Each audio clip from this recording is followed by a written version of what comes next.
Et yo tout le monde, c'est Savoir. Aujourd'hui on se retrouve pour une toute nouvelle vidéo. Aujourd'hui les amis, je vais vous raconter un petit peu une expérience que j'ai eue. Cette fois-ci c'est le train au Canada, donc Via Rail entre Toronto et Montréal. En fait, à quoi ça ressemble? Est-ce que c'est différent de la France ou en tout cas du pays où vous êtes, ou même si vous êtes canadien et que vous avez jamais pris le train, juste voir un peu en gros à quoi ça ressemble.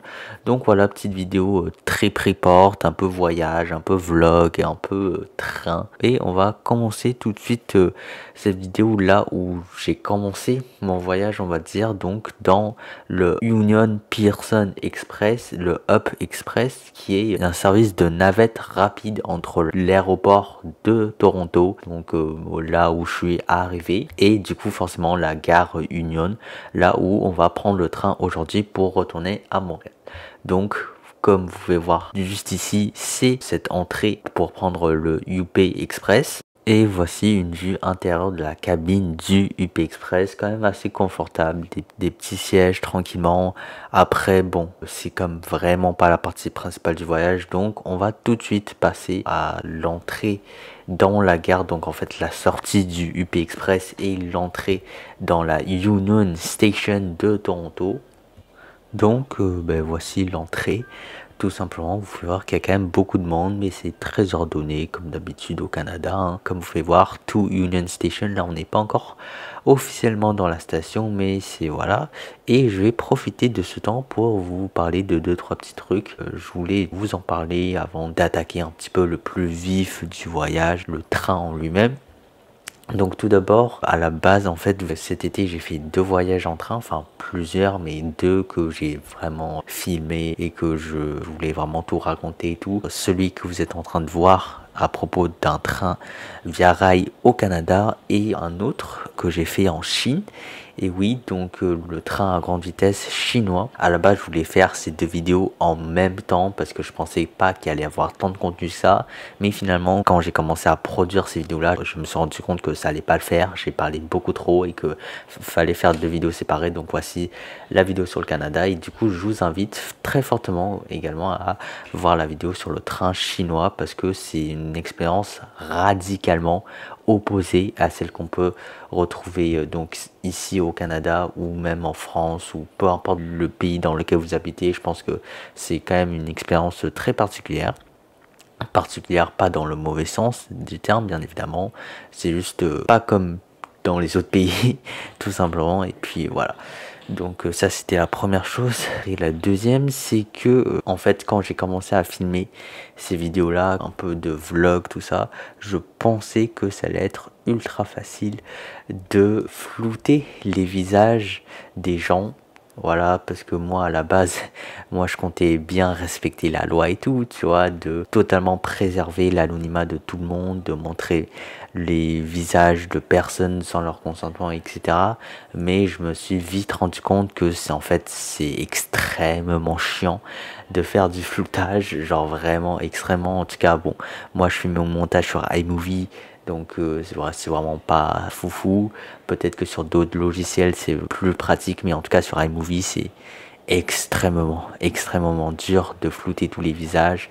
Donc voilà, j'ai décidé du coup de pas flouter tous les visages qu'on aperçoit, tout simplement. J'ai vérifié la loi au Canada, enfin la loi au Québec en tout cas, c'est que dans des lieux publics comme des gares ou des trains, c'est correct de montrer le visage des gens sans leur accord au préalable.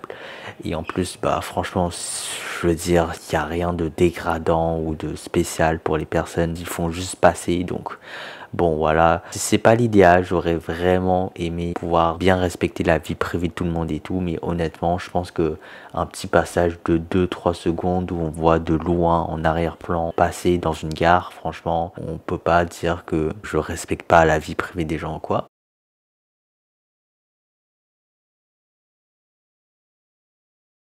Vous pouvez voir ici donc le réseau de Via Rail, toutes les lignes proposées à travers le Canada. Et donc là c'est comme une espèce d'entrée vers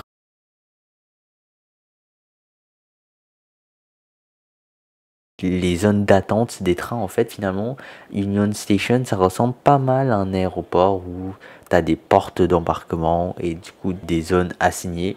Donc voilà, juste pour terminer par rapport à ce que je disais, c'est vrai que les gens où on voit vraiment leur visage en ultra gros au premier plan quand ils passent très près de la caméra, ça je fais quand même l'effort de les masquer.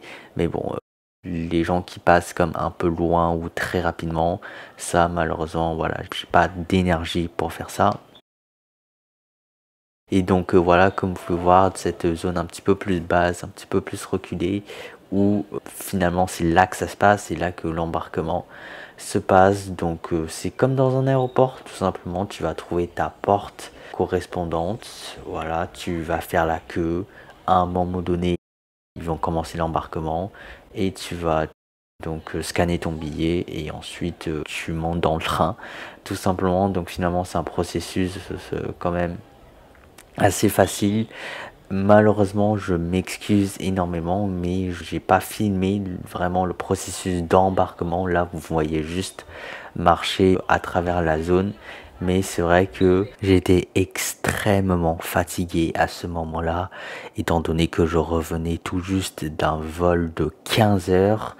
Et en plus, ma caméra du coup n'avait quasiment plus de batterie. C'est pour ça que je n'ai pas vraiment filmé tout le processus où je faisais la queue et j'embarquais. Mais bon, je pense que l'essentiel est là quand même, on va pas se mentir. Donc voilà, je voulais juste prendre un moment pour revenir parce que c'est vrai que j'ai beaucoup parlé, mais je suis un peu passé à travers la magnifique gare de Toronto qui est vraiment d'une architecture époustouflante, tout simplement, il faut dire les termes. Maintenant que ça s'est dit, on va pouvoir passer à la phase d'embarquement. Donc j'ai pris quelques photos vite fait, mais c'est vraiment pas idéal.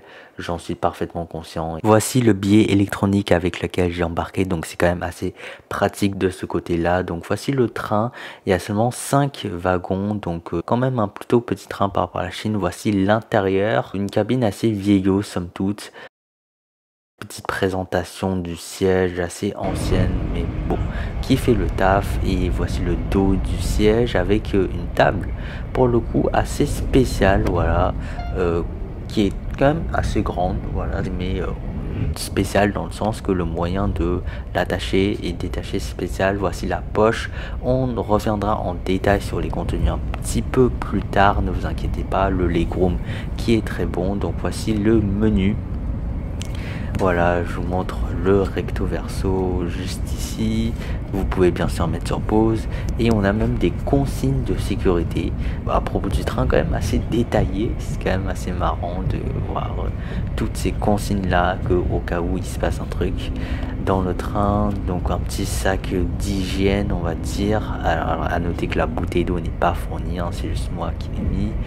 À noter aussi le porte-vêtements, le petit crochet pour accrocher ses vêtements, c'est toujours bien. Voici le toit, la lumière, encore très vieillot. Les porte-bagages aussi très anciens. Des prises USB sous le banc pour chacun, ça fait plaisir. Les toilettes qui sont pour le coup très grandes, très spacieuses, très lumineuses, très propres, très neuves. C'est un perfect. Et voici notre départ de la gare. Donc voilà, pas grand chose à redire, mais c'est quand même assez spécial que le train est vraiment au même niveau que le sol, contrairement à la plupart des autres pays où c'est comme en élévation. Donc voici la vitesse de croisière qui est quand même pas mal, donc c'est très bien parce que on compare justement à une autoroute, c'est quand même un peu plus rapide que les autos, même si bien sûr c'est pas extrêmement rapide. Pour ceux que ça intéresse, il va à 150 km/h à vitesse maximale. Voici la distance en fait de notre trajet d'aujourd'hui, Toronto-Montréal, un petit peu plus de 500 km. Et voici les prix qui sont franchement très corrects, hein, 54 dollars. Franchement, c'est la moitié d'un prix d'un billet d'avion quand même. Donc ouais, justement, je vous montre un petit peu c'est quoi les prix d'avion entre Toronto et Montréal. À titre de comparaison, je vous ai pris un trajet similaire en Chine en termes de distance et les prix en Chine pour comparer avec le train chinois. Encore une fois, vous pouvez voir que ça fait quand même moins cher qu'au Canada, mais pas tant que ça finalement. Moi j'aurais même pensé que la différence était plus grande. C'est vrai que même si on convertit les prix canadiens en yuan chinois, c'est cher mais c'est quand même pas si cher que ça. Il y a la Wi-Fi à bord aussi,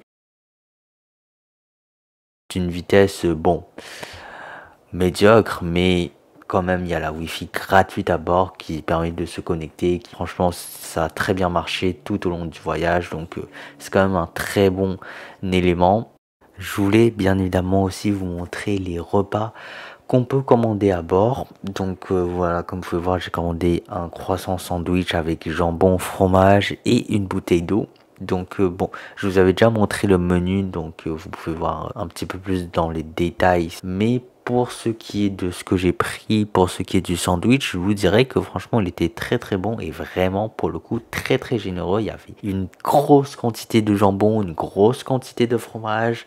Les prix sont pas déconnants, vous pouvez payer par crédit ou débit, mais ils n'acceptent plus le cash, ça c'est à savoir. Donc franchement j'ai limite envie de dire que c'est un bon point. Donc c'est un peu comme dans les avions en fait, la madame passe avec le chariot. Peut-être pour ceux qui se demandaient, oui il faut acheter de la nourriture, mais bon c'est un peu comme ça dans tous les trains du monde je pense.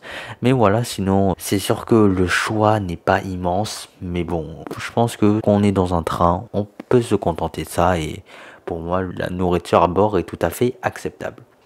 Maintenant, on passe déjà au débarquement. Et oui, c'est vrai que ça aurait été rapide et finalement, je me suis plus attardé sur la gare que sur le train en lui-même. Mais comme j'ai dit encore une fois, j'étais extrêmement fatigué dans le train. J'avais pas forcément beaucoup filmé. Donc voici débarquement. Je précise pour dire que même si la cabine paraît vieillotte, elle est quand même très confortable. Les sièges sont très bons et tout. Donc là, vous pouvez voir le quai de descente. Quand même une belle livrée, une belle peinture extérieure pour ce train via rail, il faut le dire. Et un quai du coup beaucoup plus petit que celui en Chine où en fait on était vraiment le dernier train du jour, il n'y avait personne. Et voici la sortie de la gare centrale de Montréal qui est franchement assez petite, on va se le dire. Ah oui, aussi j'ai oublié de le préciser, mais pour ma part le train est bel et bien arrivé à l'heure, donc pas en retard, pas de problème. Voilà, juste important de préciser ça. Et puis voilà les amis, c'est la fin de cette vidéo, j'espère que vous aura plu. Encore une fois, n'hésitez pas à aller voir la vidéo que j'ai fait sur les trains en Chine. Et puis nous on se dit à très bientôt pour de nouvelles vidéos. Salut tout le monde, c'était Verstappen, à plus à la prochaine. Allez, ciao.